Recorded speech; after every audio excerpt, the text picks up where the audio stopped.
आज एसआईआर के संबंध में मैंने आज मालेगांव शहर और आउटर, ये जो दो सेंट्रल और आउटर, ये जो दो विधानसभा मतदार संघ है, वहाँ पर मैंने आज भेंट दी। इनके जो बीएलओ सुपरवाइजर्स हैं, ऑलमोस्ट 70 लोग हैं, हर 10 बीएलओ के पीछे एक बीएलओ सुपरवाइजर होता है, तो उनका मैंने आज आढावा लिया, काम का निरीक्षण किया, कहाँ पर वो कम ज़्यादा हो रहे हैं उसके बारे में चर्चा की। मैं ओवरऑल मालेगांव आउटर की परिस्थिति समाधानकारक है। जो काम अपेक्षित होता उस स्पीड में, उस रेंज में काम चल रहा है। 2-3 चीज़ों की खबरदारी लेनी है कि मतलब कोई भी प्रकार के गड़बड़ ना हो, कि मतलब ठीक से, जैसे फ़ोटो खींचते समय मतलब क्रॉपिंग ठीक से होना चाहिए, नाम हैंडराइटिंग नीट लिखा होना चाहिए। इस प्रकार की जो गलतियां यूजुअली हो जाती हैं वैसी गलतियां ना हो। सिग्नेचर फॉर्म पे हो, बिना सिग्नेचर का फॉर्म गलती से अपलोड ना हो। ये सारी चीज़ें मैंने सारे लोगों को सूचना दी। काम कैसे जल्दी से जल्दी ख़त्म किया जाए उसका नियोजन करने के लिए बताया। बीएलओ एबीएलओ में कामों का डिस्ट्रीब्यूशन कैसा किया जाए कि एक गली पे, एक बस्ती में एक बीएलओ जा रहा है तो दूसरे बस्ती में एबीएलओ जा रहा है। स्कैनिंग डिजिटाइजेशन कैसे किया जाए। सुबह और शाम का जो वक्त है, जब ज़्यादा से ज़्यादा नागरिक अपने घर में मिलते हैं, उस समय ज़्यादा भेंट दिया जाए। पीएससी डीएससी का जो विषय है, photo similar entry, demographically similar entry, उस पर विशेष खबरदारी ली जाए। जो डॉक्यूमेंट की ज़रूरत नहीं वो डॉक्यूमेंट ना मांगा जाए, और जहाँ जिन की मैपिंग नहीं हुई हो और या जिनकी कोई भी मतलब एनोमली में रहा हो, तो जिनको डॉक्यूमेंट लेना अपेक्षित है उनसे बस उन्हीं लोगों से बस डॉक्यूमेंट लिया जाए। लोगों को हेल्प किया जाए, मतलब किसी भी प्रकार की दिक्कत ना हो। विशेषता जो इसमें रूल बेस्ड एंड अचूकपने टाइमली काम पूरी तरह से ख़त्म किया जाए। तो ये सारी चीज़ों की मैंने मतलब पूरी जानकारी यहाँ पे सभी जो अधिकारी वर्ग थे उनको मैंने दी, बढ़ावा लिया। जिनके काम में क्या नियोजन कर सकते वो समझा। कुछ लोगों को जो चैलेंजेस आ रहे थे उस पर कैसे सोल्यूशन कर सकते उसका मार्गदर्शन किया। तो ये सारी चीज़ अभी के बैठक में हमने किया। ओवरऑल मालेगांव और मालेगांव आउटर का काम समाधानकारक है। ओनली अचूकपने काम होना चाहिए, उस बारे में विशेष दक्षता सभी लोग लेते रहे।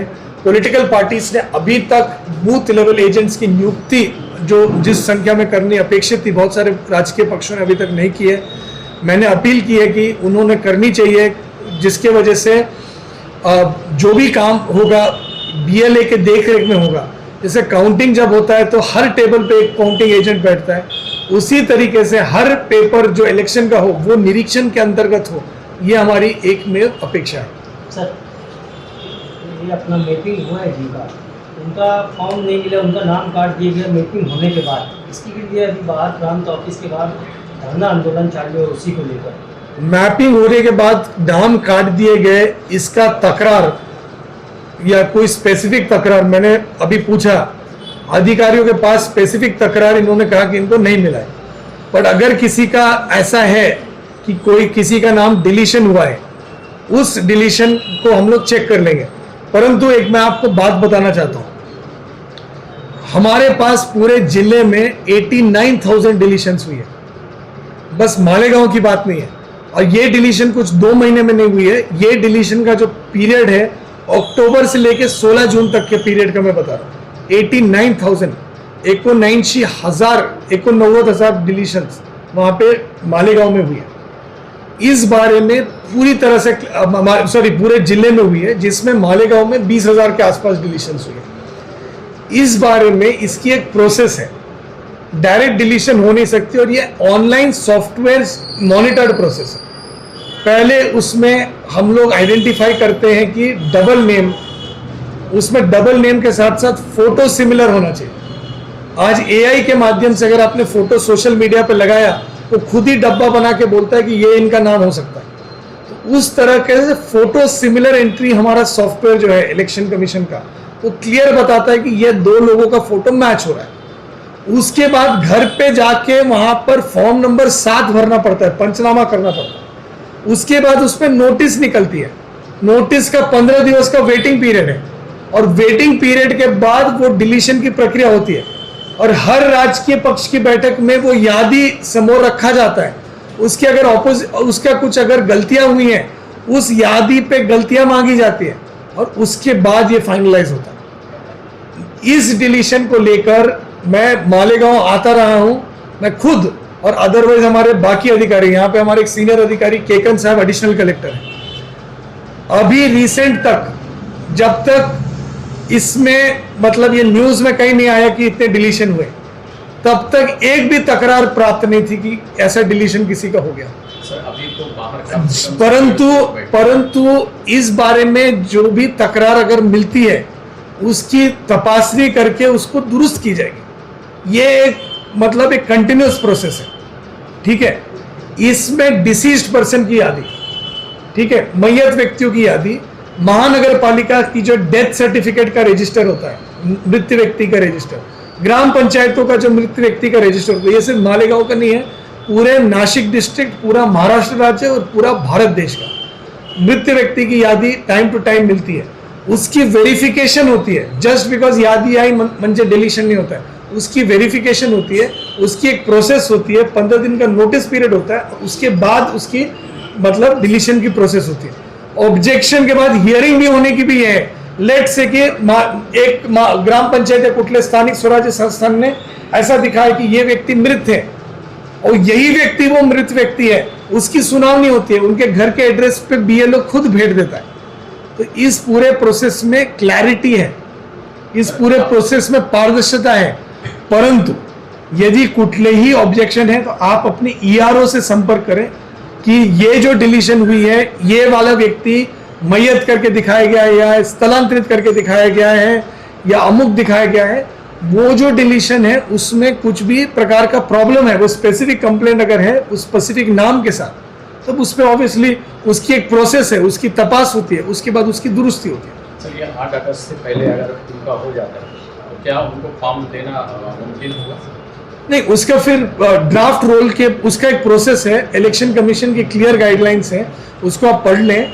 ड्राफ्ट रोल के ऑब्जेक्शंस में वो आएगा और उसके बाद आगे का एन्यूमरेशन प्रोसेस होगा। ये बाहर जो लोग ऐसे नहीं, एन्यूमरेशन फॉर्म जो होता है वो जो 16 जून के जो यादी में जो लोग हैं उनके लिए एन्यूमरेशन फॉर्म है। परंतु मतलब जब कट ऑफ डेट था 16 जून, परंतु जो ड्राफ्ट इसका ये एसआईआर 8 अगस्त को नहीं खत्म हो रहा है, एसआईआर अक्टूबर तक चल रहा है। ड्राफ्ट रोल छपेगा, ड्राफ्ट रोल पे ऑब्जेक्शन की प्रोसेस होगी, उस ऑब्जेक्शन के प्रोसेस में जो एडिशन है उनको वहां पे लिया जा सकता है। सर बाहर ऐसे भी लोग हैं जिनको मृत्यु बताया गया है, उनकी मौत हो गई है, ऐसा बताया गया और वो लोग बाहर बैठे जिंदा है वो लोग। अगर उनकी डिलीशन में कोई भी ऐसा व्यक्ति का कुछ भी माहिती अगर है तो वो इंफॉर्मेशन ईआरओ को स्पेसिफिक कंप्लेंट देना चाहिए, ऐसा ऐसा हुआ है, वो ड्राफ्ट रोल पे ऑब्जेक्शन में आएगा और उसकी एक process already election commission of India से डिफाइंड है। इसमें घबराने की कोई बात नहीं है, इसकी एक प्रोसेस है। यदि रॉन्ग डिलीशन हुआ है, आपको लगता है फॉर्म नंबर 7 पे रॉन्ग डिलीशन हुआ है, उसको करेक्ट करने की प्रोसेस है, वो की जाएगी। ये जो बाहर धरने पे बैठे हुए थे, मैं स्पेसिफिकली नहीं जानता हूं, आप मुझे ऑफ हैंड पूछ रहे हैं। मराठी हो गया ये वो जैसा आपने बोला कि डरने की बात नहीं, बाहर बैठे हुए जितने भी लोग हैं या मालेगांव शहर में जितने भी 20,000 जैसे आपने नाम बताए, ये सब लोग आज डरे हुए हैं कि अगर हमारा नाम आज कट गया है और अगर हम प्रूफ देने के बाद भी यादी में हमारा नाम शामिल नहीं हो गया तो हमारे पे ऐसी ऐसी आफत आएंगी। क्योंकि परसों बीजेपी के एक लीडर कोई भी डर, मैं किसी भी राजकीय ये मतलब इसका मैं आंसर नहीं दे रहा हूँ, मैं आपको स्पेसिफिकली बता रहा हूँ। इसकी एक मतलब प्रोसेस है, सिंपल प्रोसेस है। इलेक्शन में हर चीज़ प्रोसेस बेस्ड है, इसमें कोई भी कंफ्यूजन की ज़रूरत नहीं है। प्रोसेस में अगर किसी का नाम EF में मतलब आदमी नहीं मिलता है, वो आदमी उसका एक ड्राफ्ट रोल ASDD करके एक यादी पब्लिश होती है, हर बार यादी पब्लिश होती है। यादी हर राजकीय पक्ष के सामने रखी जाती है, BLO लेवल पे रखी जाती है। तो वो जो ASDD वाली जो यादी है, ASDD वाली यादी है म्हणजे एब्सेंट, शिफ्टेड, डिसीज्ड और नहीं ASD डबल नहीं ASDD, absent, shifted, double, deceased, मतलब 2 बार नाम एब्सेंट, शिफ्टेड, डिसीज्ड, वैसी एक यादी पब्लिश होती है। वो यादी हर राज्य के पक्ष के सामने रखी जाती है, उस पर objection and claims and objections लिए जाती है। नोटिस का प्रोसेस है, इस सारा प्रोसेस करने के बाद ही कोई भी एडिशन डिलीशन होता है। कोई भी प्रकार के अफवाह का कोई भी व्यक्ति बलि ना पड़े, अगर कोई भी ऑब्जेक्शन किसी का है ड्राफ्ट रोल को लेके, वो ऑब्जेक्शन आप ईआरओ के सामने रखें, उस पे इलेक्शन कमीशन की दी हुई प्रोसेस के हिसाब से योग्य कार्रवाई आज तक की गई है, आगे भी की जाएगी। तुबा कॉस्मेटिक कंप्लीट स्किन सॉल्यूशन आपके लिए लाया है धूप से बचाने वाली डे क्रीम, सौंले चेहरे को गोरा करने वाली नाइट क्रीम, फुंसियों के लिए TC skin cleaner and serum, सर्दी में जिल्दों को ताजा रखने वाला मॉइस्चराइजर, 7 दिनों में गोरा करने वाली क्रीम, आंखों के नीचे कालापन को दूर करने वाला टीसी डार्क वे सीरम, हाथ और गर्दन का कालापन दूर करने वाला साबुन। हमारा पता याद रखें, कुसुम्बा रोड, औलिया मस्जिद के सामने, तुबा कॉस्मेटिक कंप्लीट स्किन सॉल्यूशन।